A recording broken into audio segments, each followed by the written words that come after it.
नमस्कार, DD news के morning prime time नया सवेरा को लेकर हाजिर हूं मैं कृतिका। अगले 1 घंटे में हम जानेंगे देश दुनिया से जुड़ी तमाम बड़ी और छोटी खबरें, जिसमें मुख्य तौर पर बात होगी कोलकाता में रेप डॉक्टर के साथ जो रेप मर्डर का मामला आया उसको लेकर, क्योंकि सुप्रीम कोर्ट ने अब इस मामले पर स्वतः संज्ञान ले लिया है और आज इस पर सुनवाई होनी। तो सुप्रीम कोर्ट किस प्रकार की टिप्पणी करेगा, इस पर रहेगी नजर। इसके साथ ही अगर मौसम की बात करें तो दिल्ली में तो मौसम सुहाना सुबह से ही हो चुका है, लेकिन दिल्ली के अलावा देश के बाकी राज्यों में मौसम का क्या हाल है वो जानेंगे अगले 1 घंटे में। और इसके अलावा और भी तमाम खबरों का रुख करेंगे और अगले 1 घंटे मेरे साथ स्टूडियो में रहेंगी मेरी सहयोगी भावना। सुप्रभात भावना। सुप्रभात कृतिका, नया सवेरा के सभी दर्शकों को भी सुप्रभात। अगले 1 घंटे देश और दुनिया की गतिविधियों पर नजर होगी हमारी, साथ ही साथ आपको बताएंगे जो बड़ी खबर इस समय चल रही है वो है कोलकाता रेप और मर्डर केस से जुड़ी हुई खबर, जिसमें आज कई डेवलपमेंट्स हो सकती हैं। उन सभी डेवलपमेंट से आपको अपडेट करेंगे, जिसमें आज कोलकाता रेप मर्डर केस पर सुप्रीम कोर्ट में सुप्रीम सुनवाई तो होनी है। इसके साथ साथ पश्चिम बंगाल के गवर्नर सीवी आनंद बोस आज राष्ट्रपति द्रौपदी से कर सकते हैं मुलाकात। कल जब वो महिला नेताओं से मिले थे और महिलाओं से मिले थे तो काफी चिंतित नजर आते हैं। इसके अलावा 10वां दिन से भी ज्यादा हो चुका है जब विरोध प्रदर्शन हो रहे हैं। रेजिडेंट डॉक्टर की हड़ताल जो है देशव्यापी जारी है और 10 दिन से ज्यादा हो चुके हैं। हर एक की एक ही मांग है, वी वांट जस्टिस। इसके अलावा खबरें होंगी आज प्रधानमंत्री नरेंद्र मोदी और मलेशिया के प्रधानमंत्री के साथ हो रही है द्विपक्षीय वार्ता। आपको बताएंगे इस द्विपक्षीय वार्ता में कौन कौन से मुद्दे जो है वो निकल कर आ सकते हैं। इसके साथ भारत और जापान की 2+2 मंत्री स्तरीय वार्ता भी होने वाली है। इससे जुड़ी तमाम अपडेट भी आप तक साझा करेंगे। सबसे पहले शुरुआत करते हैं नया सवेरा की सुबह की सुर्खियों के साथ। कोलकाता रेप मर्डर केस में ममता बनर्जी सरकार के रवैये से नाखुश। बंगाल के गवर्नर देर रात पहुंचे दिल्ली, राष्ट्रपति से कर सकते हैं मुलाकात। कोलकाता रेप मर्डर केस में सुप्रीम कोर्ट में सुनवाई आज। शीर्ष अदालत ने लिया स्वतः संज्ञान। सोशल मीडिया से पीड़ित डॉक्टर की फोटो, नाम और पहचान को हटाने की मांग को लेकर दाखिल याचिका पर भी होगी सुनवाई।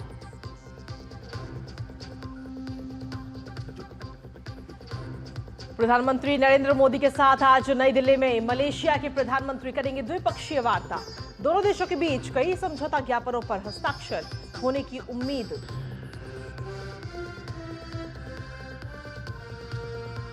भारत जापान के बीच आज 2+2 मंत्री स्तरीय वार्ता। दोनों देशों में के रक्षा और विदेश मंत्री होंगे वार्ता में शामिल। रणनीतिक संबंधों को और मजबूत करने और भारत प्रशांत में स्थिति की समीक्षा पर होगा फोकस।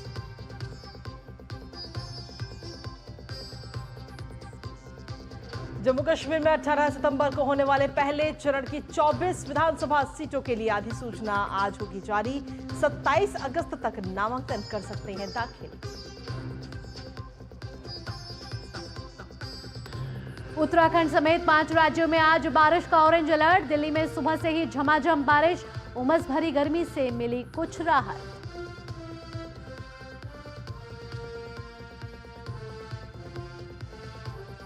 और खेल की खबरों में दुनिया के नंबर 1 खिलाड़ी यानिक सिनर ने जीता सिनसिनाटी मास्टर्स का खिताब। फाइनल में फ्रांसिस टियाफो को दी शिकस्त।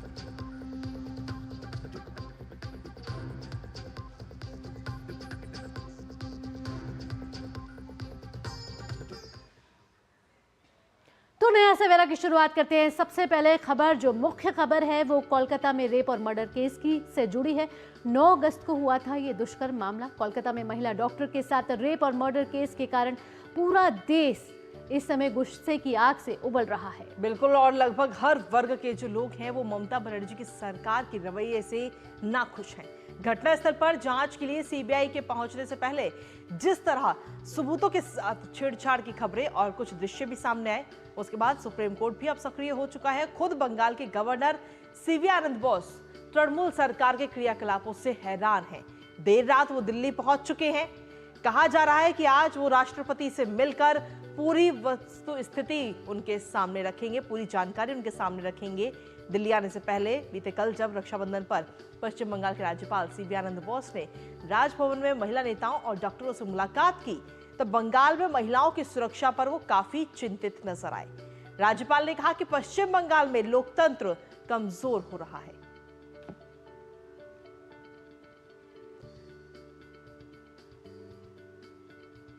उधर कोलकाता में आरजीकर मेडिकल कॉलेज के जूनियर डॉक्टरों की हड़ताल लगातार जारी है। हालांकि डॉक्टरों ने स्वास्थ्य भवन तक मार्च करने की अपनी योजना को अब स्थगित कर दिया है, क्योंकि एबीवीपी ने भी आज ही मार्च निकालने की बात कही है। वहीं सोमवार शाम की अगर हम बात करें तो राज्य की ममता सरकार ने आरजीकर मेडिकल कॉलेज में वित्तीय अनियमितताओं की जांच के लिए एक एसआईटी का भी गठन किया है, जो इस पूरे मामले में अब जांच करेगी वित्तीय अनियमितताओं को लेकर के। तो आरजीकर कॉलेज के जो जूनियर डॉक्टर हैं वो लगातार मांग कर रहे हैं इंसाफ की, और सिर्फ डॉक्टर ही नहीं बल्कि पूरा देश इस वक्त इंसाफ की मांग कर रहा है इस पूरे मामले में। हालांकि देखा जाए तो अब सुप्रीम कोर्ट भी हस्तक्षेप कर चुकी है। सुप्रीम कोर्ट में आज अहम सुनवाई होनी, देखना होगा कि सुप्रीम कोर्ट की तरफ से क्या कुछ टिप्पणी की जाती है इस पूरे मामले को लेकर। उधर आरजीकर मेडिकल कॉलेज के जूनियर डॉक्टरों की हड़ताल लगातार जारी है। इस बीच ममता सरकार ने एक एसआईटी का गठन किया है, जो पूरे आरजीकर मेडिकल कॉलेज की वित्तीय अनियमितताओं की जांच करेगी। इसके अलावा सीबीआई लगातार जांच कर रही है, और इससे पहले जो पुलिस जिस तरीके से घेरे में आई है उसकी जांच, उसको लेकर भी सीबीआई एक्शन मोड पर है। साथ ही साथ सीबीआई ने पॉलीग्राफिक टेस्ट की भी मांग की है, जिसको हाई कोर्ट ने मंजूरी दे दी है। तो मुख्य आरोपी जो है उसका पॉलीग्राफिक टेस्ट भी हो सकता है। उसके अलावा जो बड़ी खबर ये है कि जो कैंडल मार्च लगाने की जूनियर डॉक्टर मांग कर रहे थे, और वो आज के लिए स्थगित कर दी गई है, क्योंकि एबीवीपी भी वहीं पर मार्च निकालने की योजना बना रहा है। बिल्कुल, वहीं अगर देखा जाए तो कोलकाता के आरजीकर मेडिकल कॉलेज में जूनियर महिला रेजिडेंट डॉक्टर की हत्या की घटना के खिलाफ आज भी दिल्ली में AIIMS, Safdarjung, RML, Lady Hardinge Medical College, Loknayak, GB Pant सहित सभी बड़े अस्पतालों में रेजिडेंट डॉक्टरों की अनिश्चितकालीन हड़ताल जारी है। और इसी वजह से आज लगातार 9वें दिन अस्पतालों में ओपीडी और नियमित सर्जरी जो है वो इससे कहीं ना कहीं प्रभावित रहेंगी। सोमवार को राजधानी दिल्ली में रेजिडेंट डॉक्टर केंद्रीय स्वास्थ्य मंत्रालय के कार्यालय निर्माण भवन के बाहर सड़क पर ओपीडी लगाकर बैठे और पीड़ित परिवार को न्याय दिलाने की भी गुहार लगाई। वहीं अगर देखा जाए तो कई दिनों से हड़ताल के कारण ज्यादातर जगहों पर स्वास्थ्य सेवाएं जो हैं वो ठप होने की वजह से मरीज भी बेहाल है। रेजिडेंट डॉक्टर्स एसोसिएशन आरडीए द्वारा गठित एक्शन कमेटी डॉक्टरों और स्वास्थ्य कर्मचारियों की सुरक्षा के लिए सेंट्रल प्रोटेक्शन एक्ट यानी सीपीए और अध्यादेश लाने की मांग पर भी अड़ी हुई है। इस बीच स्वास्थ्य मंत्रालय ने यह साफ कर दिया है कि सेंट्रल प्रोटेक्शन एक्ट और अध्यादेश की कोई जरूरत नहीं है।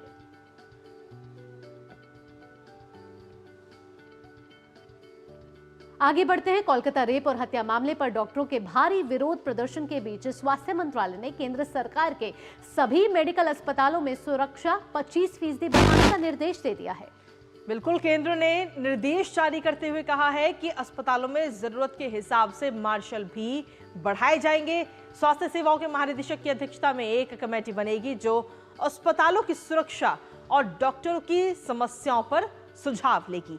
इसके साथ ही अस्पतालों में रेजिडेंटों के लिए सुरक्षा और सुविधाओं के विभिन्न पहलुओं जैसे ड्यूटी रूम और काम के घंटे आदि पर भी विचार किया जाएगा। तो केंद्र सरकार ने सभी सरकारी अस्पतालों को सुरक्षा से जुड़ा एक सूची जारी की है, जिसमें केंद्रीय अस्पतालों में सुरक्षा तैनाती में 25% की इजाफे की बात कही गई है। साथ ही स्वास्थ्य सेवाओं के महानिदेशक की अध्यक्षता में एक कमेटी भी गठित की जाएगी। बढ़ते आगे, कोलकाता में आरजीकर मेडिकल कॉलेज में ट्रेनी डॉक्टर से बलात्कार और हत्या के मामले में सुप्रीम कोर्ट आज सुनवाई करने वाला है। सुप्रीम कोर्ट ने इस मामले में स्वतः संज्ञान लिया है। बिल्कुल, chief justice DY Chandrachud, justice JB Pardiwala और जस्टिस मनोज मिश्रा की बेंच आज इस पूरे मामले पर अहम सुनवाई करेगी। इसके अलावा सोशल मीडिया से पीड़ित डॉक्टर की फोटो, नाम और पहचान को हटाने की मांग को लेकर दाखिल की गई याचिका पर भी सुप्रीम कोर्ट आज सुनवाई करेगा। इस याचिका में केंद्र सरकार, पश्चिम बंगाल सरकार के साथ साथ सभी सोशल मीडिया प्लेटफॉर्म को भी पक्षकार बनाया गया है। तो कोलकाता रेप और मर्डर के इस मामले में आज सुप्रीम कोर्ट में होगी सुप्रीम सुनवाई। सुप्रीम कोर्ट ने स्वतः संज्ञान लेते हुए इस मामले की सुनवाई की योजना बनाई है। और आज कितने बजे हो सकती है सुनवाई, क्या सुप्रीम कोर्ट इसमें टिप्पणी कर सकती है? हमारे संवाददाता लगातार हमारे साथ जुड़ चुके हैं। विकास सारथी जुड़ चुके हैं दिल्ली से, वहीं प्रसन्नजीत जुड़ चुके हैं कोलकाता से, और नितेंद्र सिंह जुड़ चुके हैं दिल्ली से। सबसे पहले विकास सारथी के पास जाना चाहेंगे। विकास, जब भी मौलिक अधिकारों की बात आती है या सुरक्षा की बात आती है जनता की, और अगर कोई याचिका नहीं दाखिल की जाती, सुप्रीम कोर्ट अपनी आप स्वतः संज्ञान ले सकता है। और आज सुप्रीम कोर्ट इस बड़े मामले पे स्वतः संज्ञान ले रहा है। क्या इससे परिणाम निकल सकते हैं और उसके साथ साथ क्या न्यायिक जांच का दायरा भी बढ़ सकता है? देखिए, जहां तक जांच का मामला है तो कलकत्ता हाईकोर्ट पहले ही सीबीआई जांच के आदेश दे चुका है। ऐसे में सुप्रीम कोर्ट अब किन किन मुद्दों को सुनेगा या जो सीबीआई की जांच चल रही है उसकी स्टेटस रिपोर्ट मांगेगा, ये सब तो सुनवाई के बाद साफ हो पाएगा। जी। लेकिन जो पहला ये जो मामला है इसमें कोर्ट इसको कोलकाता की घटना से अलग व्यापक विषय के रूप में भी देख रहा है। और इसमें ये भी संभावना है कि जो देश भर में अस्पताल हैं, मेडिकल कॉलेज हैं, वहां पर सुरक्षा के क्या इंतजाम है, उनको लेकर के भी स्टेट्स को, सेंटर को सुप्रीम कोर्ट डायरेक्शंस दे सकता है। इसके अलावा ये इसमें जो एक और याचिका आप जिसकी आप बात बता रही थी कि उसमें पीड़िता के नाम को उजागर करने को लेकर के एक याचिका दाखिल की गई है कि किस तरह से पीड़ित का नाम सोशल मीडिया साइट्स में पब्लिक किया गया है। बहुत जगह पर फोटो भी सोशल मीडिया साइट्स पर डाले गए हैं, इनको हटाया जाए, इस मसले पर भी कोर्ट सुनवाई करेगा। कोर्ट ने शनिवार को इस मामले को सुओ मोटो केस के तौर पर रजिस्टर किया।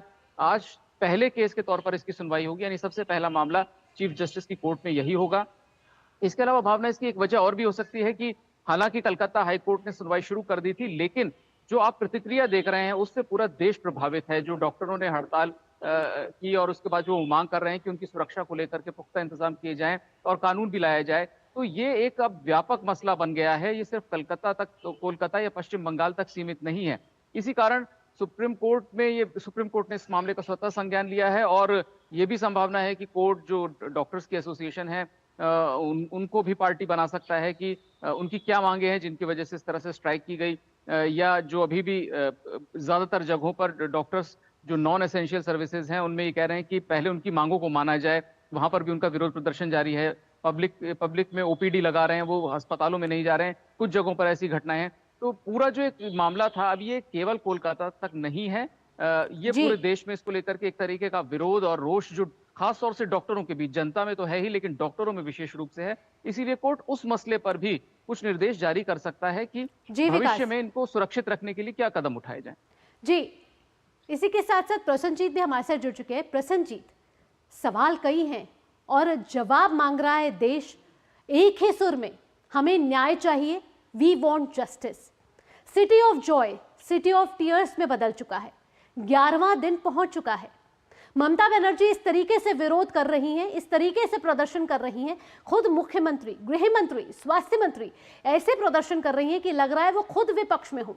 और टीएमसी के नेता जनता की चिंता किए बगैर इस चीज की चिंता कर रहे हैं कि उनके मुख्यमंत्री पर कोई उंगली ना उठा पाए, और अगर कोई उंगली उठाए तो उसकी उंगली काट ली जाएगी।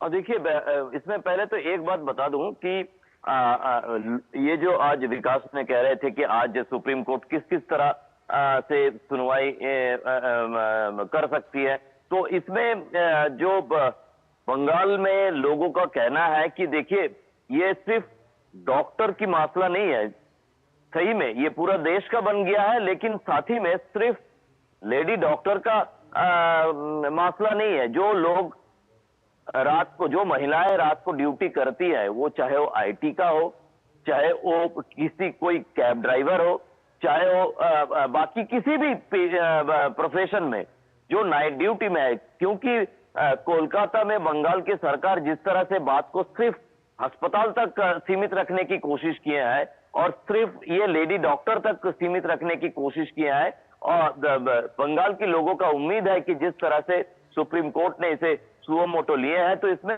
सारे की सारे महिलाओं की जो ऐसा तो नहीं हो सकता है जिस तरह से बंगाल सरकार की तरफ से अब एक एडवाइजरी जारी किया गया है, उसमें बताया जा रहा है कि लेडी डॉक्टर को रात को ड्यूटी नहीं दिया जाएगा। इसका मतलब क्या है?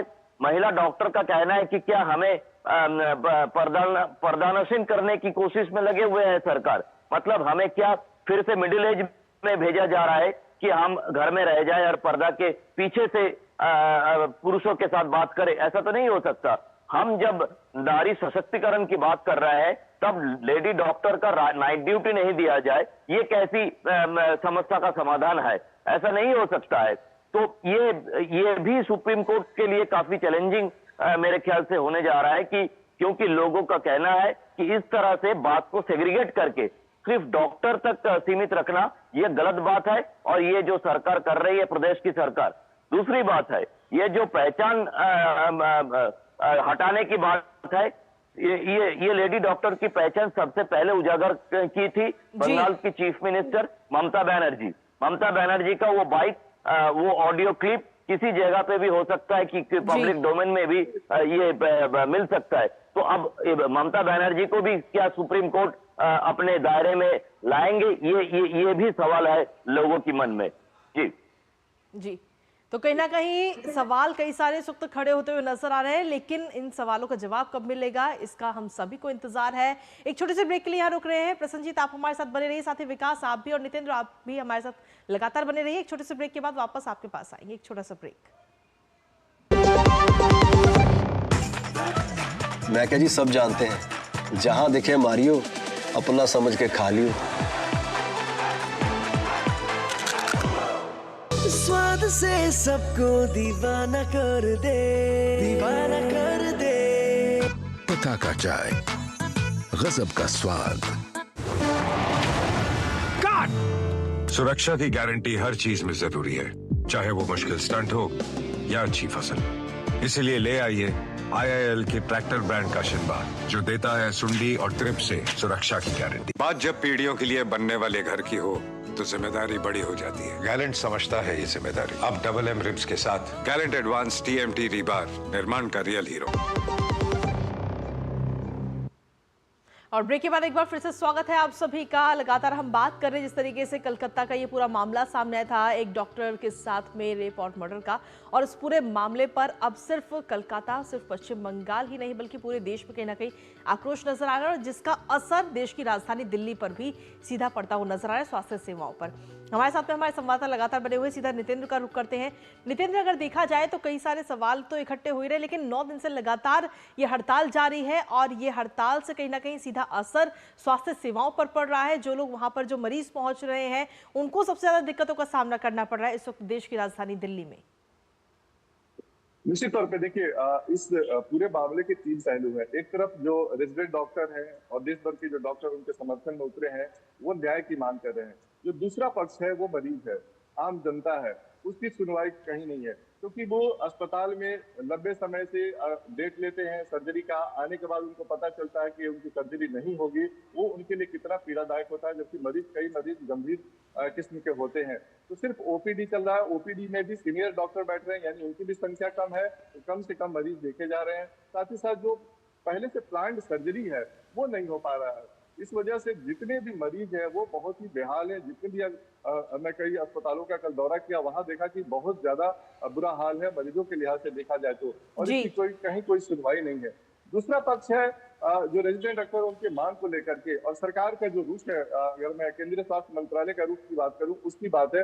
कल लगातार 2-3 बैठक हुई, जो रेजिडेंट डॉक्टर के एसोसिएशन है उनके साथ, केंद्रीय स्वास्थ्य मंत्रालय के वरिष्ठ अधिकारियों के साथ बैठक हुई, और इनकी जितनी भी मांग थी, जिसमें खासतौर पर जो सेंट्रल प्रोटेक्शन एक्ट की बात थी, उसको लेकर के काफी ज्यादा गहरा मंथन किया गया। और उसमें स्वास्थ्य मंत्रालय की तरफ से कहा गया कि देखिए, पहले से ही 26 राज्यों में डॉक्टरों के प्रोटेक्शन के लिए कानून है, और उस कानून में 3 साल से लेकर के 10 साल के सजा का प्रावधान है।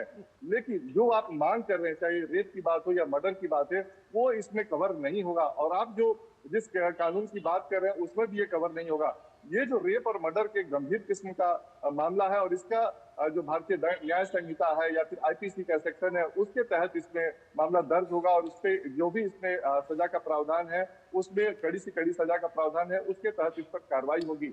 लेकिन जो डॉक्टर चाहते हैं कि नहीं, सेंट्रल प्रोटेक्शन एक्ट में कुछ बदलाव किया जाए, तो वो कैटेगरिकली स्वास्थ्य मंत्रालय ने मना कर दिया है कि नहीं तो ऑर्डिनेंस से इसका समाधान है, न ही किसी सेंट्रल प्रोटेक्शन एक्ट के जरिए इसका समाधान है। दूसरी बात, DGHS के नेतृत्व में एक कमेटी बनाने की सरकार ने बात की है, और वो तब संभव है जब डॉक्टर, रेजिडेंट डॉक्टर स्ट्राइक तोड़े और वो बातचीत के लिए आए। और उसमें सरकार की तरफ से कहा गया है कि राज्य सरकार के प्रतिनिधि होंगे, एनएमसी के प्रतिनिधि होंगे और जितने भी स्टेक होल्डर होंगे, चाहे वो रेजिडेंट डॉक्टर हो, महिला डॉक्टर हो या जितने प्रतिनिधि हैं, वो अपनी अपनी बात रखें, मांग रखें और जो कमेटी है डायरेक्टर जनरल हेल्थ सर्विस के अंदर में वो एक सुझाव देगी कि क्या इस पर विचार किया जाए। तत्काल केंद्रीय स्वास्थ्य मंत्रालय ने जितने भी केंद्रीय अस्पताल हैं उसमें 25% सुरक्षा कर्मियों को बढ़ाया, सीसीटीवी कैमरा को बढ़ाने की बात की, लाइटिंग की व्यवस्था की बात की और ड्यूटी रूम उनका बेहतर हो और वहां पे सुरक्षा का माहौल हो, वो तत्काल कदम उठाया गया। तो निश्चित तौर पर बातचीत कल बेनतीजा रही। आज सबकी निगाह सुप्रीम कोर्ट पर है, उसके बाद ही आगे का रुख तय करेंगे रेजिडेंट डॉक्टर भी और सरकार की तरफ से क्या कदम उठाया जाएगा। जी नितेंद्र, यहाँ मैं प्रसन्नजीत के पास भी आना चाहूंगी। प्रसन्नजीत, जांच की बात कर लेते हैं। सीबीआई हालांकि जांच कर रही है और कल पश्चिम बंगाल सरकार ने एक एसआईटी का भी गठन किया है, लेकिन अगर बात करें आरोपी की तो पॉलीग्राफिक टेस्ट की भी अनुमति मिल चुकी है सीबीआई को, तो आगे पॉलीग्राफिक टेस्ट भी होना है। इसके अलावा अब डॉक्टरों का संयम भी कहीं ना कहीं बैठता हुआ नजर आ रहा है, खोता हुआ नजर आ रहा है, क्योंकि वो चाह रहे हैं त्वरित इसमें कार्रवाई है, त्वरित इसमें जांच की जाए। अगर कॉलेज की बात करें तो कई घेरों में है, कौन सा आरोप ऐसा है जो नहीं है इस कॉलेज के ऊपर? ड्रग माफिया ले लीजिए, पॉर्न वीडियोस ले लीजिए या फिर भ्रष्टाचार से जुड़े मामले ले लीजिए। हालांकि हम इसकी सत्यता पे नहीं जा रहे क्योंकि ये जांच का दायरा है, लेकिन आज पश्चिम बंगाल के राज्यपाल सीवी आनंद बोस भी राष्ट्रपति द्रौपदी मुर्मू से मुलाकात कर रहे हैं। हाँ देखिए, ये काफी जरूरी बात है। पहले तो मैं एसआईटी की बात कहूं, अचानक कल शाम को फिनेंशियल इरेगुलरिटीज को लेकर माने उसी आरजीकर हॉस्पिटल में जब से ये जो डॉक्टर दायरे में है सीबीआई की, वो डॉक्टर संदीप घोष, वो जब से वहां पे प्रिंसिपल बने थे तब से मतलब 2021 से किस तरह की यहाँ पे फिनेंशियल सो कॉल्ड इरेगुलरिटीज है, इसके लिए एक एसआईटी बनाया गया। लोगों का कहना है, डॉक्टरों का कहना है, ये एक तरीका है प्रदेश सरकार की कि जैसे भी हो डॉक्टर संदीप घोष को सीबीआई से छुड़वाकर स्टेट पुलिस की हिरासत में लिया जाए पूछताछ की नाम पर या किसी की नाम पर, क्योंकि अगर अभी तक आज 5th डे है जो डॉक्टर संदीप घोष को फिर से बुलाया गया है। हर दिन उनका 15 से 16 घंटा किसी न किसी तरह पूछताछ जारी है सीबीआई के साथ, सीबीआई के सामने। तो ये सीबीआई की दफ्तर से उनको कैसे लाल बाजार की दफ्तर में, मतलब कोलकाता पुलिस की दफ्तर में लाया जाए, ये एक संदेह लोगों की मन में जागना शुरू हो गया कि क्या ये डॉक्टर संदीप घोष को बचाने की फिर एक तरीका है कि नहीं। अचानक क्यों प्रदेश सरकार को ऐसा लगने लगा कि संदीप घोष जब से आरजीकर का प्रिंसिपल बने थे तब से वहां पे कुछ फिनेंशियल इरेगुलरिटीज है, जब अभी तक किसी को इस बारे में कुछ भनक नहीं लगा, आज कैसे प्रदेश सरकार को इसके बारे में एसआईटी गठन करना जरूरी हो गया है। पहली बात तो ये है। दूसरी बात यह है कि पॉलीग्राफ टेस्ट, ये जो पहला आरोपी जिसको गिरफ्तार किया गया था संजय राय, इसका होना जरूरी पहले से ही सीबीआई ने बताया था कि इसका पॉलीग्राफ टेस्ट होना जरूरी है। लेकिन जो डॉक्टर है, जो आम जनता है, उनका एक जो मांगे है कि ये समझना चाह रहा है कि 5 दिन सीबीआई का जांच के बाद भी सीबीआई ने किसी को गिरफ्तार नहीं किया और कोई अंदाजा किसी को लग नहीं रहा है कि हो क्या रहा है और ये संजय राय के खिलाफ, संजय राय के अलावा और कोई थे कि नहीं थे। ये थोड़ा सा लोगों की मन में सवाल है जिसका जवाब फिर से लोगों का जो निगाह है, जैसे बता रहे थे हमारे साथी, सुप्रीम कोर्ट के ऊपर है कि सुप्रीम कोर्ट इसको किस तरह से देखते हैं। जी चलिए, फिलहाल बहुत बहुत शुक्रिया प्रसन्नजीत आपका, नितेंद्र आपका भी, और साथी विकास आपका भी बहुत बहुत शुक्रिया तमाम जानकारी हमारे साथ साझा करने के लिए। फिलहाल अब आज दिन भर नजर रहेगी सुप्रीम कोर्ट पर जब ये अहम सुनवाई होगी, क्योंकि इस पूरे मामले में सुप्रीम कोर्ट ने स्वतः संज्ञान लेते हुए सुनवाई की तारीख का ऐलान किया और आज ये सुनवाई होनी है। क्या कुछ टिप्पणी सुप्रीम कोर्ट की तरफ से होगी, इस पर नजर रहेगी हमारी लगातार। लेकिन इसी के साथ रुकेंगे एक छोटे से ब्रेक के लिए, आप बने रहिए हमारे साथ। बात जब पीढ़ियों के लिए बनने वाले घर की हो तो जिम्मेदारी बड़ी हो जाती है। गैलेंट समझता है ये जिम्मेदारी। अब डबल एम रिब्स के साथ गैलेंट एडवांस TMT रीबार, निर्माण का रियल हीरो। सुरक्षा की गारंटी हर चीज में जरूरी है, चाहे वो मुश्किल स्टंट हो या अच्छी फसल। इसीलिए ले आइए IIL के ट्रैक्टर ब्रांड का शिनबार, जो देता है सुंडी और ट्रिप से सुरक्षा की गारंटी। ब्रेक के बाद आपका स्वागत है। आप देख रहे हैं नया सवेरा। बढ़ते अब अगली खबर की ओर। राजस्थान के उदयपुर में 16 अगस्त को आपसी विवाद में चाकू लगने से घायल छात्र की इलाज के दौरान कल शाम को मौत हो गई। स्थिति को देखते हुए शहर में इंटरनेट सेवा बंद कर दी गई है और साथ ही आगामी आदेश तक सभी स्कूल और कॉलेज भी बंद रहेंगे। पूरे इलाके में भारी पुलिस बल तैनात किया गया है। मृतक छात्र का अंतिम संस्कार आज ही किया जाएगा। उधर प्रशासन ने मृतक के परिवार को 51 लाख रुपए आर्थिक सहायता, संविदा पर एक सरकारी नौकरी और परिवार को सुरक्षा देने की भी घोषणा की है। पुलिस प्रशासन के अधिकारियों ने लोगों से शांति बनाए रखने की अपील की है।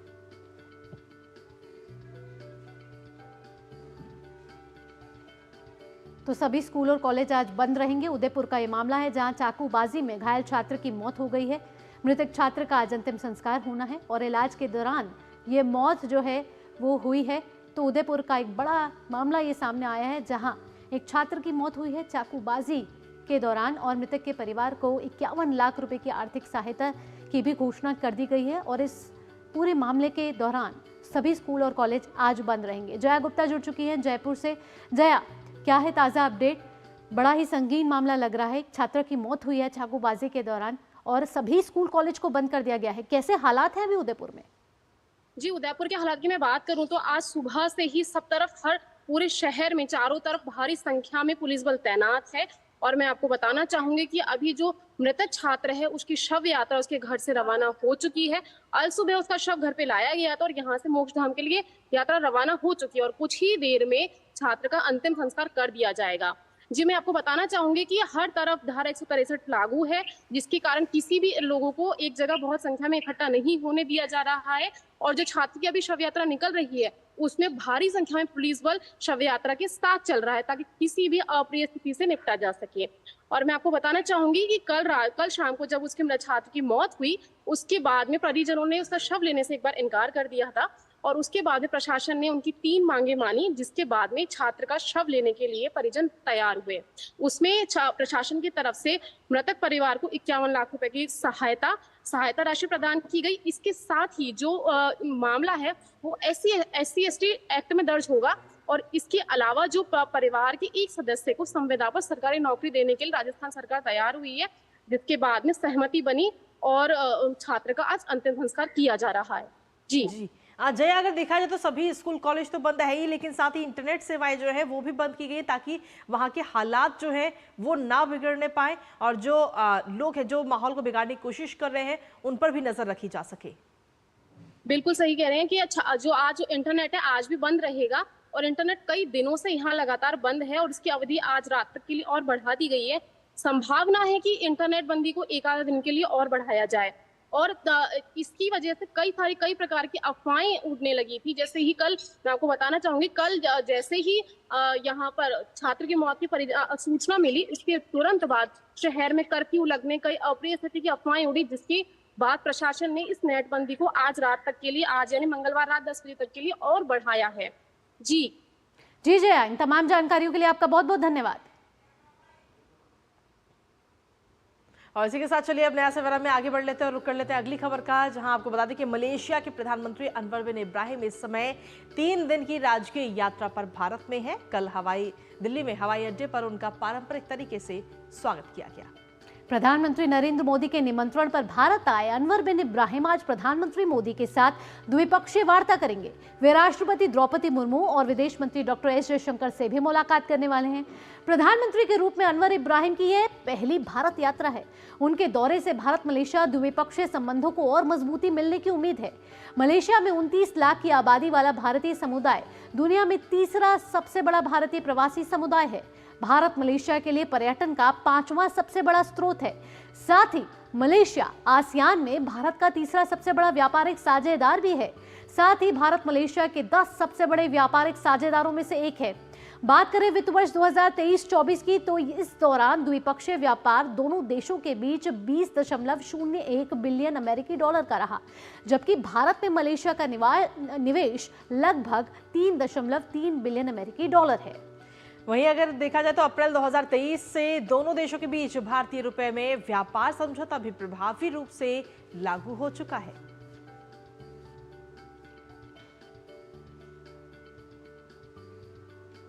वहीं भारत और जापान आज नई दिल्ली में 2+2 मंत्री स्तरीय वार्ता करते हुए नजर आएंगे, जहां भारत दौरे पर पहुंचे जापानी रक्षा मंत्री किहारा मिनोरू और विदेश मंत्री योको कामिकावा ने इस महत्वपूर्ण वार्ता से पहले प्रधानमंत्री नरेंद्र मोदी से भी मुलाकात की है।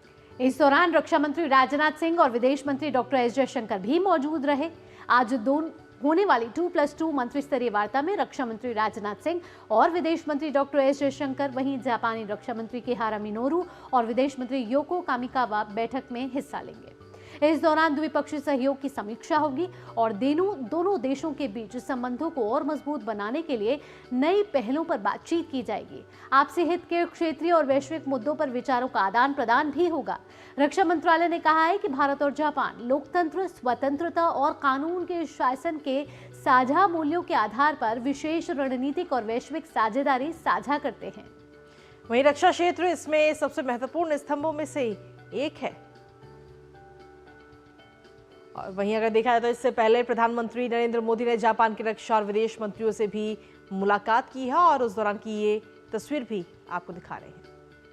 तो भारत और जापान के संबंध पहले से ही कई बार महत्वपूर्ण रहे हैं और आज नया अध्याय लिखा जा सकता है, क्योंकि आज भारत और जापान के बीच 2+2 मंत्री स्तरीय वार्ता होने वाली है। कई पहलुओं में ये महत्वपूर्ण और अहम मानी जा रही है। यहाँ रुक रहे एक छोटे से ब्रेक के लिए। ब्रेक के बाद खबरें होंगी जम्मू कश्मीर विधानसभा चुनावों से जुड़ी हुई, साथ ही साथ हरियाणा में भी विधानसभा चुनाव आने वाले हैं, उससे जुड़ी भी तमाम खबरें आप तक साझा करेंगे। आप जुड़े रहिए लगातार नया सवेरा के साथ। जान जो है सारे घर की दुलारी, उसकी सुरक्षा और स्वास्थ्य है हम सब की जिम्मेदारी। 5 साल से कम उम्र के बच्चों को दस्त से बचाने के लिए तैयार है परिवार। रक्षा, रोकथाम और उपचार। रक्षा के लिए 6 महीने तक बच्चे को सिर्फ मां का दूध पिलाएं। रोकथाम मतलब साफ घर, साफ टॉयलेट और साफ बर्तन, और खाना बनाने से पहले और शौच या मल साफ करने के बाद हाथ अच्छे से धोएं। उपचार के लिए जब बच्चे को दस्त लगे तो उसे तुरंत ORS का घोल पिलाएं और 2 हफ्ते तक जिंक की गोली दें। दस्त होते ही अपने नजदीकी स्वास्थ्य केंद्र से जल्द संपर्क करें। ORS और जिंक की गोलियां स्वास्थ्य केंद्र पर निशुल्क उपलब्ध हैं। जब बच्चे स्वस्थ रहेंगे तो हंसते मुस्कुराते रहेंगे। याद रहे, दस्त के विरुद्ध तैयार है परिवार। रक्षा, रोकथाम और उपचार।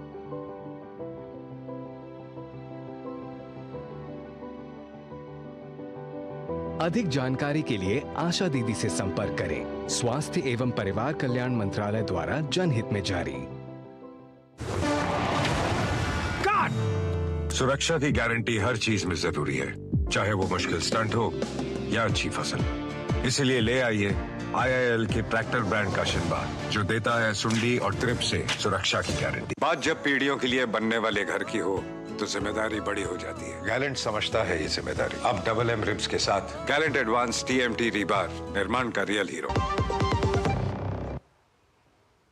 और ब्रेक के बाद एक बार फिर से स्वागत है आप सभी का। जैसा कि ब्रेक से पहले भावना ने बताया था कि अब हम बात करेंगे खबरों में आगे बढ़ते हुए जम्मू कश्मीर को लेकर, जहां आपको बता दें कि 18 सितंबर को पहले चरण का विधानसभा चुनाव है और इसके लिए अधिसूचना भी आज जारी की जाएगी। बात करें इस चरण की तो अनंतनाग, शोपियां, कुलगाम, रामबन, किश्तवाड़ और डोडा जिलों की 24 विधानसभा सीट पर मतदान होगा। इस चरण के लिए नामांकन दाखिल करने की अंतिम तिथि 27 अगस्त है। अगले दिन नामांकन पत्रों की जांच होगी। नामांकन वापस लेने की अंतिम तिथि 30 अगस्त है। वहीं विधानसभा चुनाव के लिए अंतिम मतदाता सूची आज जारी होने की संभावना है, जिसमें मतदाताओं की संख्या 90 लाख के करीब होने की उम्मीद है।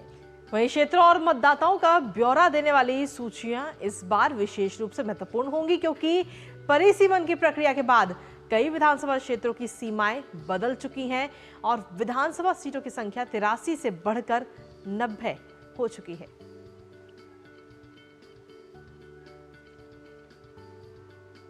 आगे बढ़ते हुए बात कर लेते हैं अब हरियाणा में भी विधानसभा चुनाव होने जा रहे हैं। इसी जिक्र में भारतीय जनता पार्टी ने हरियाणा में आगामी विधानसभा चुनाव के लिए वरिष्ठ नेता OP धनखड़ के नेतृत्व में घोषणा पत्र समिति का गठन किया है। भाजपा के प्रदेश अध्यक्ष मोहन लाल बडौली ने सोमवार को समिति के गठन की घोषणा की है। वहीं पार्टी के एक बयान के अनुसार घोषणा पत्र समिति की अगुवाई भाजपा के राष्ट्रीय सचिव और हरियाणा के पूर्व प्रदेश अध्यक्ष ओपी धनखड़ करेंगे। समिति में पार्टी के वरिष्ठ नेता कृष्णलाल पंवार, कैप्टन अभिमन्यु, रणवीर गंगवा, विपुल गोयल सहित 14 सदस्य होंगे। हरियाणा में विधानसभा चुनाव 1 अक्टूबर को एक चरण में संपन्न होगा और चुनाव परिणाम 4 अक्टूबर को घोषित किए जाएंगे।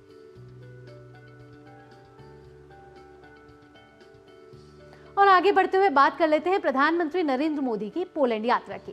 प्रधानमंत्री नरेंद्र मोदी 21 और 22 अगस्त को पोलैंड की यात्रा पर होंगे।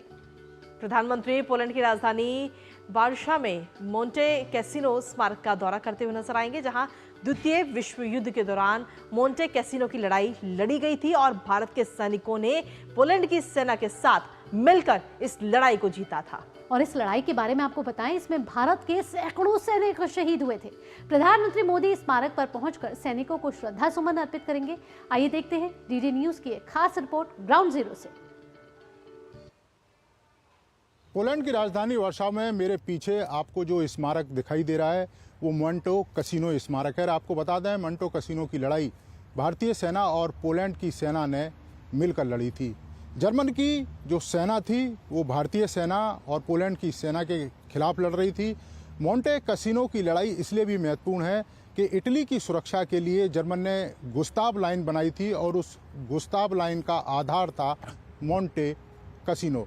ये कहा जाता है कि मोंटे कैसिनो की लड़ाई 1700 फीट ऊंची पहाड़ी पर लड़ी गई थी, लेकिन उस पहाड़ी पर पहुंचने के लिए रास्ता बेहद दुर्गम था और उस किले को, मोंटे कैसिनो के किले को पोलैंड की सेना और भारतीय सेना ने मिलकर भेद दिया।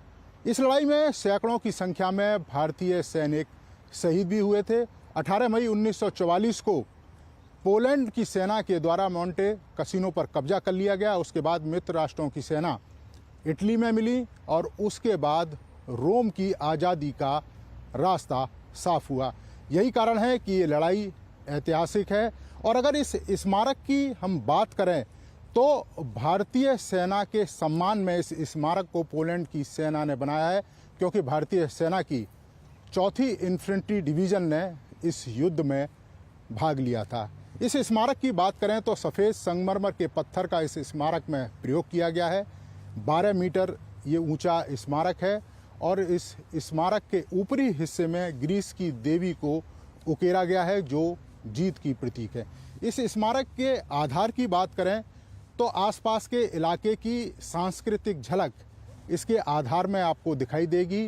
मोंटे कैसिनो का जो क्रॉस है और इसके अलावा जो पोलैंड की सेना का जो चिन्ह है गरुड़, उसको भी इसके आधार में उकेरा गया है। भारतीय सेना ने जिस तरीके से पोलैंड की सेना का साथ दिया था इस लड़ाई में, तो ये स्मारक भारतीय सेना के सम्मान का भी प्रतीक है जो पोलैंड की सेना है उसके द्वारा, और पोलैंड के राष्ट्रीय गौरव का भी ये स्मारक प्रतीक है। भारत और पोलैंड के जो रिश्ते हैं वो काफ़ी ऐतिहासिक रिश्ते हैं। 45 साल के बाद भारत के प्रधानमंत्री पोलैंड की यात्रा कर रहे हैं। यही कारण है कि ये यात्रा भारत और पोलैंड के जो ऐतिहासिक रिश्ते हैं उनको एक नई गर्माहट देगी। कैमरामैन शिवा और गौरव के साथ Neeraj Singh, DD news, Warsaw, Poland. तो प्रधानमंत्री नरेंद्र मोदी 21 और 22 अगस्त को पोलैंड की यात्रा पर होंगे और उनकी यात्रा को लेकर वहां रह रहे भारतीय समुदाय में भी उत्साह की लहर जो है वो नजर आती है। प्रधानमंत्री की इस यात्रा का गवाह बनने के लिए पोलैंड के अलग अलग हिस्सों में रहने वाले भारतवंशी टिकट बुक कराकर वार्सा पहुंच रहे हैं। तो बेहद ही महत्वपूर्ण होने वाली है प्रधानमंत्री नरेंद्र मोदी की ये यात्रा। मैं ही नहीं, पूरा जो इंडियन डायस्पोरा है यहाँ पे बहुत ही ज्यादा खुश है, क्योंकि फाइनली पीएम मोदी ने लास्ट 10 सालों में बहुत सारे देशों के दौरे किए और फाइनली वो पोलैंड आ रहे हैं। तो यहाँ पे तो पूरे पोलैंड में सिर्फ वार्सो ही नहीं, सभी इंडियंस जो है काफी खुश है, काफी एक्साइटेड है। मैं अपने कितने दोस्तों को जानता हूँ, वो भले स्टूडेंट हो, बिजनेस ओनर्स हो या कॉर्पोरेट में काम कर रहे हैं, वो अलग अलग शहरों से टिकट बुक करके वार्सो पहुंचने की तैयारी कर रहे हैं। तो एक अलग तरीके का ऊर्जा का संचार जो हमको लोगों में दिख रहा है, लोग खुश हैं और इस तरीके का एक्साइटमेंट मैंने इंडियन डायस्पोरा में पहले तो पोलैंड में तक तो नहीं देखा। मैं पोलैंड यहाँ से आज से 7 साल पहले आया था as a student, bachelors in business and economics. पढ़ाई ख़त्म करने के बाद मैंने खुद का यहाँ पे बिजनेस जो है सेटअप किया है। एक लाउंज रेस्टोरेंट चेन में बनाना चाहता हूँ। अभी सिर्फ फिलहाल एक ही है, पर साइड पे और कुछ भी हम लोग कर रहे हैं with the help of mister J Singh, जो कि यहाँ के इंडियन पोलिश कॉमर्स चेम्बर्स के प्रेसिडेंट हैं। और उनके द्वारा काफ़ी एक्साइटमेंट है नरेंद्र मोदी जी के जो आने वाले हैं, क्योंकि 40 साल में यहाँ पोलैंड में कोई भी प्रेसिडेंट या प्राइम मिनिस्टर आया नहीं है पिछले 40 साल से। तो हम काफ़ी एक्साइटेड हैं कि इंडिया और पोलैंड के रिलेशंस और भी बेटर होंगे। 45 इयर्स के बाद कोई Indian diplomat like prime minister के लेवल का जो आ रहा है। लाइक लास्ट टाइम मेरे हिसाब से मोरारजी देसाई आए थे 1979 में यहाँ पे, और उसके बाद ये पीएम नरेंद्र मोदी जी आ रहे हैं। सो यस, एक्साइटमेंट तो बहुत है। जैसे वो आएंगे तो इम्पैक्ट तो होगा ही, लाइक ट्रेड्स तो बढ़ने ही वाले हैं, लाइक इनफ्लो भी बढ़ेगा स्टूडेंट्स का। तो प्रधानमंत्री नरेंद्र मोदी की पोलैंड पहुंचने से पहले भारतीय समुदाय में उत्साह की लहर दिख रही है। यहाँ रुक रहे हैं छोटे से ब्रेक के लिए। ब्रेक के बाद होगा हमारा खास सेगमेंट अखबारों की सुर्खियां। आप कहीं मत जाइएगा, देखते रहिए नया सवेरा। बात जब पीढ़ियों के लिए बनने वाले घर की हो तो जिम्मेदारी बड़ी हो जाती है। गैलेंट समझता है ये जिम्मेदारी। अब डबल एम रिब्स के साथ गैलेंट एडवांस TMT रीबार, निर्माण का रियल हीरो। सुरक्षा की गारंटी हर चीज में जरूरी है, चाहे वो मुश्किल स्टंट हो या अच्छी फसल। इसलिए ले आइए IIL के ट्रैक्टर ब्रांड का शिनबार, जो देता है सुंडी और ट्रिप से सुरक्षा की गारंटी।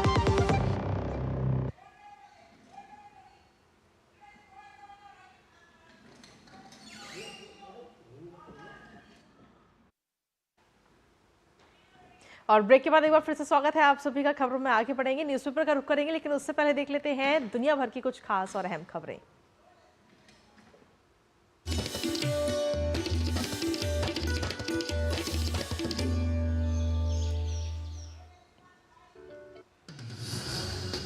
अमेरिका में नवंबर में होने वाले राष्ट्रपति चुनाव से पहले राजनीतिक गहमागहमी हुई तेज। शिकागो में आयोजित हो रहा है 4 दिनों तक चलने वाला सम्मेलन। 19 से 22 अगस्त तक चलेगा कन्वेंशन के पहले दिन कमला हैरिस का हुआ जोरदार स्वागत। राष्ट्रपति और उपराष्ट्रपति पद के लिए लगेगी आधिकारिक मोहर। अमेरिका के शिकागो में डेमोक्रेटिक नेशनल कन्वेंशन में फिलिस्तीन समर्थक प्रदर्शनकारियों ने की घुसने की कोशिश। लगभग 4 प्रदर्शनकारियों को किया गया गिरफ्तार। रूस और यूक्रेन के बीच चल रहे युद्ध में तनाव बढ़ा। यूक्रेन ने रूस के कुर्स्क और दूसरे क्षेत्रों पर किया कब्जा। यूक्रेन में कुर्स्क में हमला करके इलाके में पुलों को बनाया गया निशाना। यूक्रेन के राष्ट्रपति ने कीव के सहयोगियों से की विदेशी आपूर्ति वाले हथियारों के उपयोग पर लगे अंकुश में ढिलाई बरतने की अपील। इजराइल ने हमास के खिलाफ संघर्ष विराम के लिए अमेरिका समर्थित प्रस्ताव को किया स्वीकार। इजराइल और हमास के बीच कई महीनों से संघर्ष जारी। अमेरिकी विदेश मंत्री एंटनी ब्लिंकन ने हमास से भी ऐसा करने का किया आह्वान। इटली के सिसिली स्थित तट पर सोमवार देर रात समुद्र में आए भीषण तूफान में एक लग्जरी बोट डूब गई। इस पर सवार एक शख्स की मौत भी हो गई, जबकि 6 लोग लापता बताए जा रहे हैं। लापता लोगों में ब्रिटेन के टेक्नोलॉजी दिग्गज माइक लिंच और उनकी बेटी भी शामिल है। और दुनिया भर की खास खबरों के बाद अब बात करेंगे कारोबार जगत की तमाम खबरों की फटाफट अंदाज में।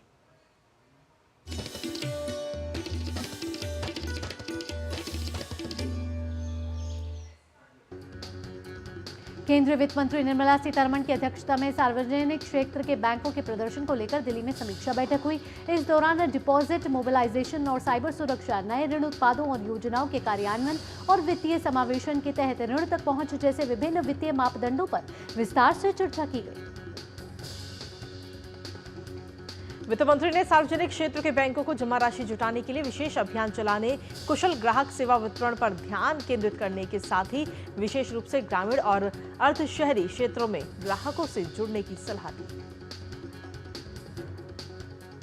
ताइवान की प्रमुख electronics manufacturing company Foxconn Bharat में battery energy storage system plant स्थापित करने की योजना पर काम कर रही है। भारत की दिग्गज two wheeler manufacturing company hero MotoCorp ने बताया कि उन्हें जीएसटी से 17 करोड़ रुपए से ज्यादा का टैक्स डिमांड नोटिस मिला है। भारतीय रिजर्व बैंक के deputy governor M Rajeshwar Rao का मानना है कि 5 लाख रुपए के फिक्स्ड जमा बीमा कवरेज में समय समय पर बदलाव की आवश्यकता है। गौतम अदानी की कंपनी अनिल अंबानी के स्वामित्व में हो रही कंपनी के साथ डील करने जा रही है। रिलायंस पावर को खरीदने के बाद अदानी पावर के पास बिजली की मांग को पूरा करने के लिए उत्पादन क्षमता में बढ़ोतरी होगी। केंद्रीय मंत्री अश्विनी वैष्णव ने बताया कि सरकार 1 महीने के भीतर डिजिटल पर्सनल डेटा प्रोटेक्शन कानून के तहत नियमों का ड्राफ्ट जारी कर सकती है। इंस्टीट्यूट ऑफ कंपनी सेक्रेटरी के प्रेसिडेंट बी नरसिम्हन ने कहा कि भारत के 2030 तक $7 ट्रिलियन की अर्थव्यवस्था बनने की उम्मीद है। भारत से निर्यात में जुलाई में बढ़ोतरी देखने को मिली है। एक रिपोर्ट में बताया गया है कि इलेक्ट्रॉनिक्स गुड्स, मीट, डेयरी और ऑयल मील जैसे सेक्टर, कई सेक्टर्स में निर्यात की वृद्धि हुई है।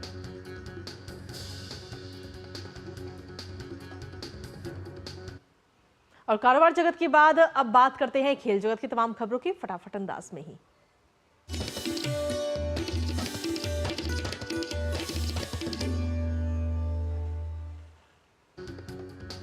पेरिस ओलंपिक के समाप्त होने के बाद अब दुनिया भर के खेल प्रेमियों को पैरालंपिक के शुरू होने का इंतजार है। पेरिस पैरालंपिक की शुरुआत 28 अगस्त से होगी। भारत पेरिस पैरालंपिक में 84 खिलाड़ियों का दल भेज रहा है, जो पैरालंपिक खेलों के इतिहास में भारत का अब तक का सबसे बड़ा दल है। प्रधानमंत्री नरेंद्र मोदी ने वीडियो कॉन्फ्रेंसिंग के जरिए पैरालंपिक में हिस्सा लेने जा रहे भारतीय एथलीटों से बातचीत की और उन्हें खेलों के लिए शुभकामनाएं दी। पीएम मोदी ने खिलाड़ियों की पेरिस यात्रा को उनके जीवन की सबसे महत्वपूर्ण यात्रा बताया। पेरिस पैरालंपिक में हिस्सा लेने जा रहे भारतीय दल में शामिल पैरा तीरंदाज शीतल देवी से काफी उम्मीद है। शीतल देवी के पहले पैरालंपिक खेल हैं। पीएम मोदी से बातचीत में शीतल ने पैरालंपिक में हिस्सा लेने पर खुशी जताई। साथ ही उन्होंने पैरालंपिक खेलों में तिरंगा लहराने को अपना लक्ष्य बताया। टोक्यो पैरालंपिक में अवनी लेखरा पैरालंपिक खेलों में स्वर्ण पदक जीतने वाली पहली भारतीय महिला खिलाड़ी बनी थी। अवनी पेरिस पैरालंपिक में भी हिस्सा ले रही है। पीएम मोदी ने अवनी को सलाह दी कि वे उम्मीदों को बोझ न बनने दें। 2 बार के विश्व चैंपियन और टोक्यो पैरालंपिक के गोल्ड मेडलिस्ट सुमित अंतिले ने से एक बार फिर जेवलिन थ्रो में स्वर्ण पदक की उम्मीद रहेगी। प्रधानमंत्री से बातचीत में सुमित ने अपनी सफलता में हरियाणा सरकार द्वारा मिल रही सहायता का भी अहम योगदान बताया। दुनिया के नंबर 1 खिलाड़ी यानिक सिनर ने सिंसिनाटी मास्टर्स का खिताब जीत लिया। फाइनल में सिनर ने अमेरिका के फ्रांसिस टियाफो को 7-6, 6-2 से मात दी। ये इस सीजन में सिनर का 5वां एटीपी टूर खिताब है।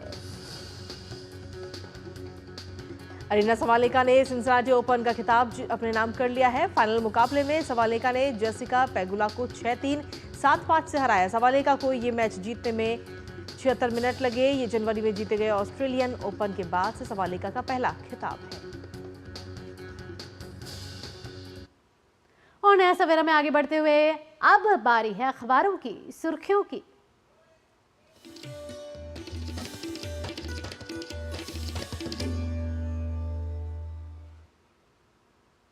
और चलिए अखबारों की सुर्खियां जानने के लिए सीधा रुख करते हैं। इस वक्त स्टूडियो में मौजूद हमारी सहयोगी रमा त्यागी का। रमा, आज कुछ खास है आज अखबारों में जिन्हें अहम सुर्खियों के तौर पर लिया गया है?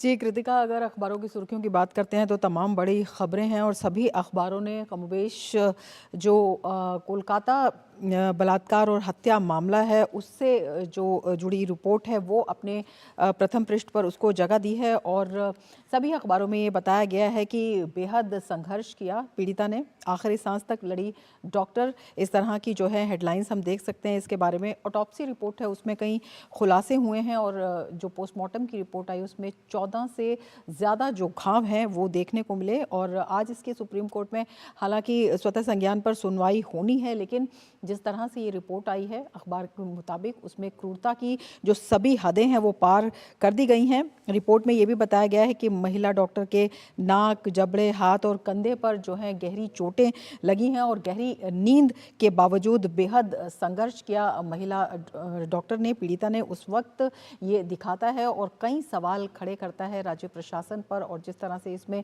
ढिलाई हुई उस पर, और ये सवाल भी उठाए हैं। और एक और सब कॉलम में जो खबर है वो भी अखबार ने दी है। उन्होंने ये कहा है कि जो पीड़िता के अभिभावक हैं उनसे पता लगा है कि वो डायरी लिखती थी और उनकी डायरी के जो हैं कई पन्ने इस वक्त गायब हैं। तो जो आशंका जताई जा रही है कि सबूतों को छिपाने की कोशिश या फिर तमाम जो एक क्रम इसमें निकल कर आ रहा है, जिस तरह से डिले रखा गया, उसकी ये पुष्टि करती है और बड़े सवाल जो है इसकी जांच पर उठाती है। तो ये जो खबर है ये सभी अखबारों ने अपने अपनी तरह से लिया है और ये उन्होंने हेडलाइन दिया है कि किस तरह से दरिंदगी की गई है और कितना बड़ा सवाल जो है इससे राज्य की वहाँ पर महिलाओं की सुरक्षा के साथ साथ पुलिस पर भी उठाया गया है।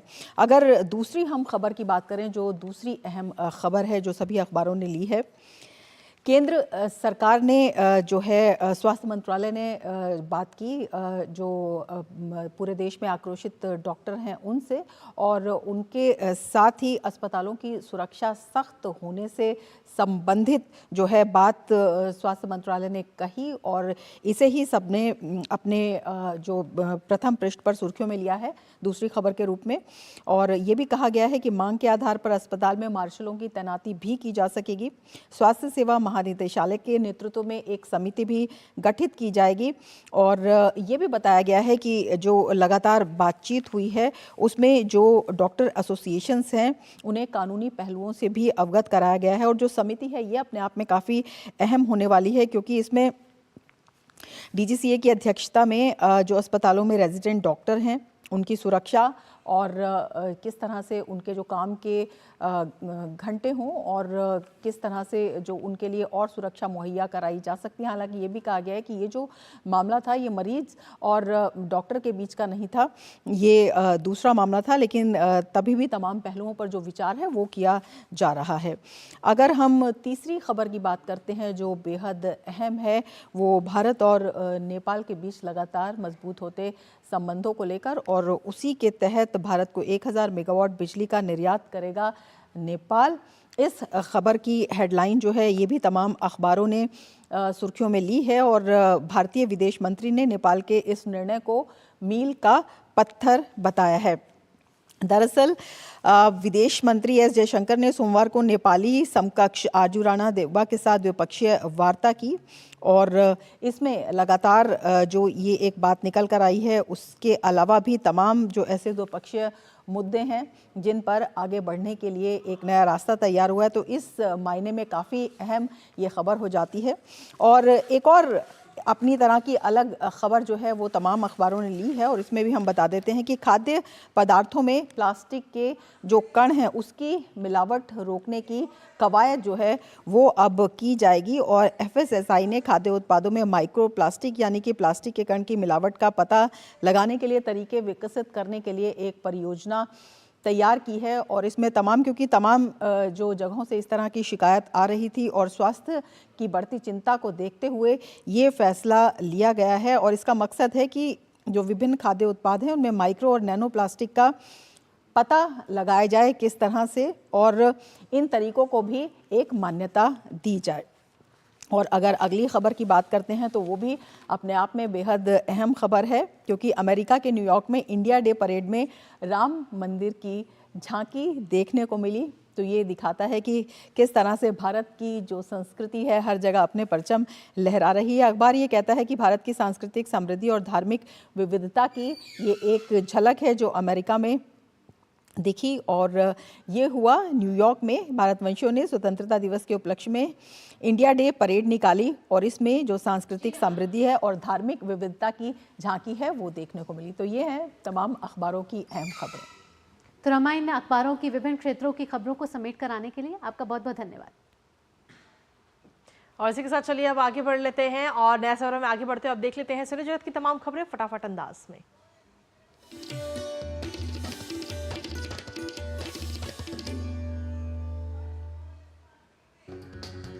विजय वर्मा अब जल्द ही अनुभव सिन्हा के निर्देशन में बनी web series IC-184 the Kandahar hijack में नजर आएंगे।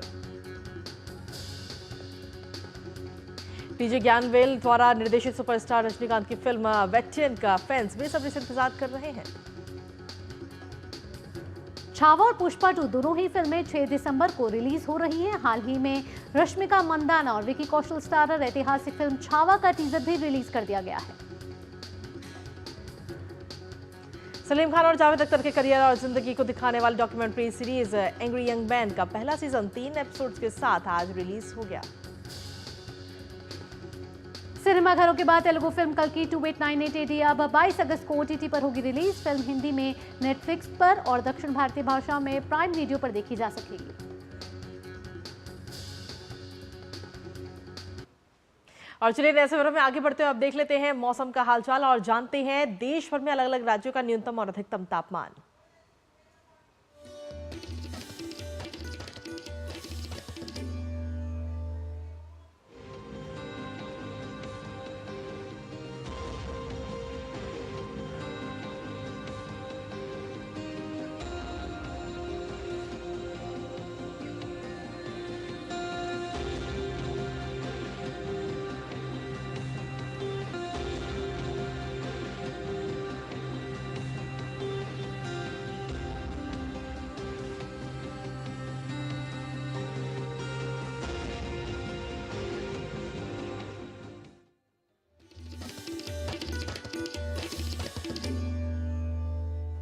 इसी के साथ नया सवेरा के आज के अंक में बस इतना ही, लेकिन जाते जाते आपको छोड़ जाते हैं 2024 के पहले सुपरमून के मंत्रमुग्ध कर देने वाले दृश्यों के साथ। बिल्कुल, इन दृश्यों को आप देखिए और आनंद लीजिए। इसी के साथ मुझे, मेरी सहयोगी भावना और हमारी पूरी टीम को दीजिए अनुमति।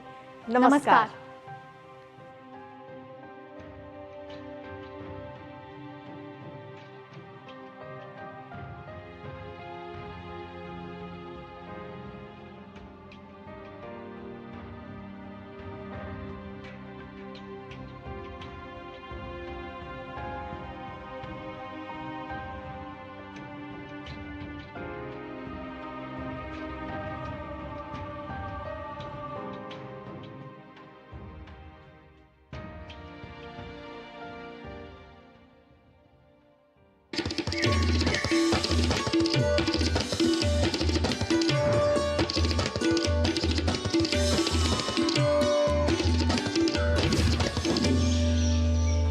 नया सवेरा के प्रायोजक थे गैलेंट एडवांस रैबर,